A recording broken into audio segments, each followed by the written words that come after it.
Yung tapang mo, nawawala eh. Tawagin mo yung kakampi mo. Alam mo ba kung bakit mayroong honor? Pag hindi ka sinungaling, may honor ka. Napakaswerte po ng Pilipinas. Dahil nagkaroon ho tayo ng pagkakataon na magkaroon ng isang presidente na ang advokasya ay labanan ang ating problema sa droga.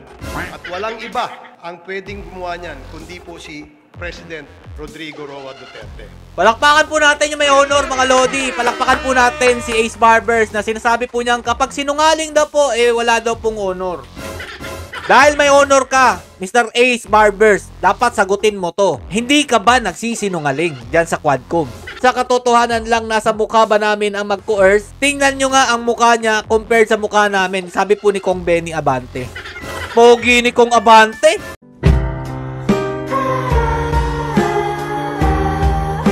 Yo, what's up mga Lods? It's Peps TV. Welcome back po sa ating channel. Grabe po, tatapang po talaga ng mga miyembro po ng Quadcom. Isa na po dyan si Ace Barbers dahil po hinamon niya si Police Colonel Grijaldo dito po sa kanilang hearing. Ano po yung hamon niya mga Lodi? Eto po, pakinggan at panoorin nyo po ang mga sinabi niya dito at meron lang po tayong napuna. Kaya po ipapakita natin si Tatay Duterte dito sa inyong screen dahil konektado po ito kay Ace Barbers. Panoorin nyo po mga Lodi. Alam mo, Colonel, if I may, DSJJ, binibigyan ka namin ng pagkakataon dito eh. Nung nasa Senado ka, ang tapang-tapang mo eh. Wow. Bakit dito ay mo magtapang ka rito? Ipakita mo yung the same candor, the same tapang na pinakita mo doon. Grabe mga Lodi, no? Angat! Talaga pag nasa Quadcom. Anak na tinapay naman. Malupit pa po sa mga investigador. Itong membro po ng Quadcom. Ano pa po yung sinabi? Bakit hindi mo gawin yan dito ngayon? Nagtatago ka sa likod ng right against self-incrimination eh. Tinatanong sa'yo, relevant question. Parang ang pagkakarinig ko, irrelevant question. Anak na tinapay naman, no? Wala ka ng karapatan talagang hindi magsalita dyan sa loob po ng Quadcom hearing na yan. Matapang ka lang doon sa Senado kasi may kakampi ka. Sino yung kakampi ni Police Colonel Grijaldo doon? Pakibanggit! Dito ka magpakita ng tapang mo. Hindi yung nandoon ka lang. Alam mo, ang mahirap kasi sa'yo, gusto lang nating malaman ang katotohanan sa likod nito. Ang dami mo ng ginawa eh. Dinamay mo pa yung mga kasama na, hindi dahil sa kasama namin sila, kundi hindi tama ang nangyari at ginawa mo. Ano? Ano daw? Hindi daw tama ang nangyari at ginawa daw po ni Police Colonel Grijaldo. You are trying to besmirch the reputation of this committee. Wow, may reputasyon pala yung committee na yan, mga Lodi. Itong committee ito, hindi ito gawa-gawa lamang. Ito'y pinapayagan ng ating saligang batas. Ito'y pinapayagan at pinayagan ng 300 mahigit na membro ng Kongreso na kung saan ay merong mandato ng taong bayan. Kaya wag mong bastusin ito. Oh, mandato daw po ng taong bayan yung ginagawa nila dyan. Tinapay naman, binabastos daw po. Yung tapang mo, nawawala eh. Tawagin mo yung kakampi mo. Alam mo, Colonel, nag-imbento ka ng kwento. And then you speak about honor. And then you speak about the gospel of that was given to you by a priest, talking about honor, and which alam mo ba kung bakit mayroong honor? Pag hindi ka sinungaling, may honor ka. Kapag hindi daw po sinungaling, may honor daw po. So may papakita po akong video sa inyo mga Lodi. Ewan ko lang po kung sang-ayon kayo dito sa sinabi ni Ace Barbers, kapag hindi daw po sinungaling, may honor ka. Ito lang naman po yung video niya noong panahon po ng panunungkulan bilang Pangulo ni Tatay Duterte dito sa ating bansa. Ito po yun mga Lodi, pakinggan at panoorin. Napakaswerte po ng Pilipinas dahil nagkaroon ho tayo ng pagkakataon na magkaroon ng isang presidente na ang advokasya ay labanan ang ating problema sa droga. Seen a lot of people, politicians and people from the private sector who have always been announcing that ako ay kontra sa droga, ako ay kontra sa ganyan, but never na nagkaroon ho tayo ng isang leader na ipinakita ang kanyang leadership para labanan o mag-declare ng totoong gera sa droga. At walang iba ang pwedeng gumawa niyan kundi po si President Rodrigo Roa Duterte. Palakpakan po natin yung may honor mga Lodi. Palakpakan po natin si Ace Barbers na sinasabi po niyang kapag sinungaling daw po, wala daw pong honor. So dahil may honor ka, totoo pala lahat ng mga sinabi mo, ganun ba yon? na sinusuportahan mo ang pagsugpo sa illegal na droga. Pero bakit biglang nagiganto ang ihip ng hangin, Ace Barbers?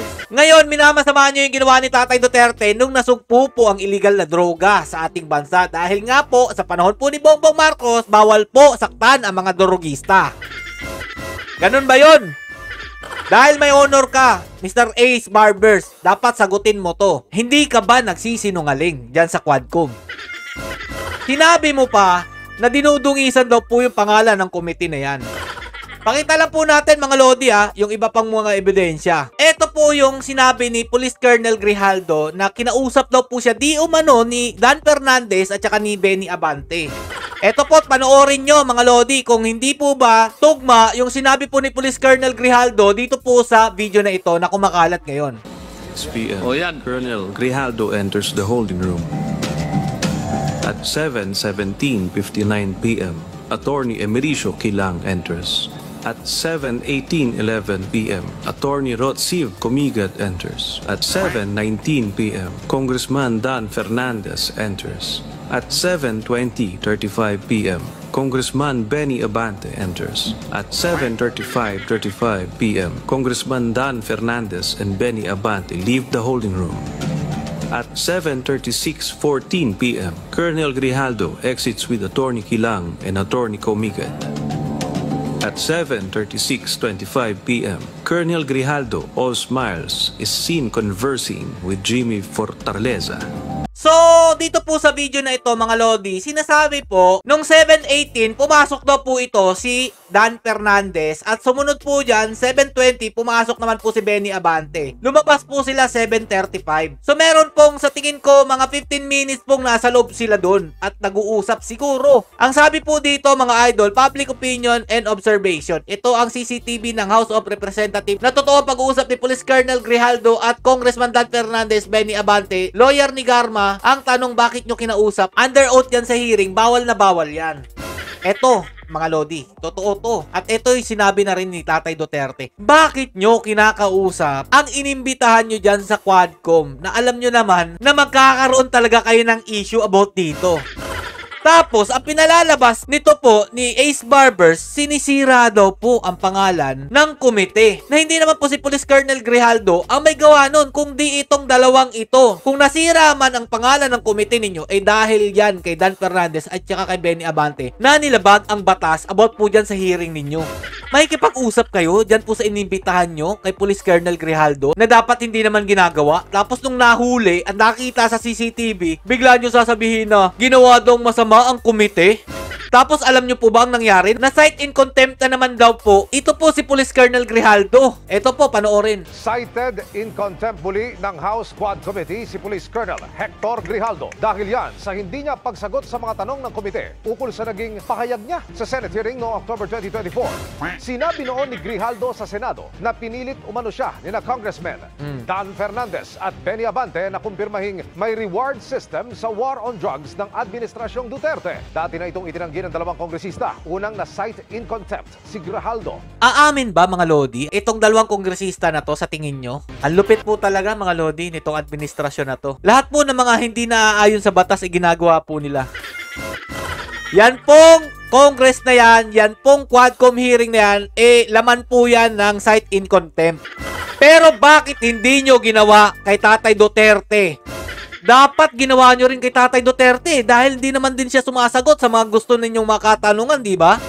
Tapos, nung sinabi po niya na wag na natin itong patagalin, kung mapatunayan nyo man na meron po siyang pagkakasala, kasuhan nyo, bakit hindi nyo kinakasuhan hanggang ngayon? Dahil alam nyo, may balik sa inyo yan kapag kinasuhan nyo si Tatay Duterte. At alam na alam ninyo yan na hindi po talaga na ayon sa batas kung ano man yung ginagawa ninyo. Nasa posisyon lang yung backup ninyo. At naghahamon pa kayo, tawagin daw po yung kakampi ni Police Colonel Grijaldo. Paano kung kinampihan po pala siya ni Senator Bato de la Rosa, ni Senator Bongo, diba, ni Senator Robin Padilla? Dapat yun ang hamunin mo, Ace Barbers, kung totoong matapang kayo dyan. Hindi yung nandyan sa Quadcom, alam nyo naman na puro kayo tama dyan wala namang mali dyan Tapos sasabihin mo, ngayon nung gawin ng tapang-tapangan. Di kayo ang pumasok dun sa Senado, tapos tapang-tapangan kayo dun.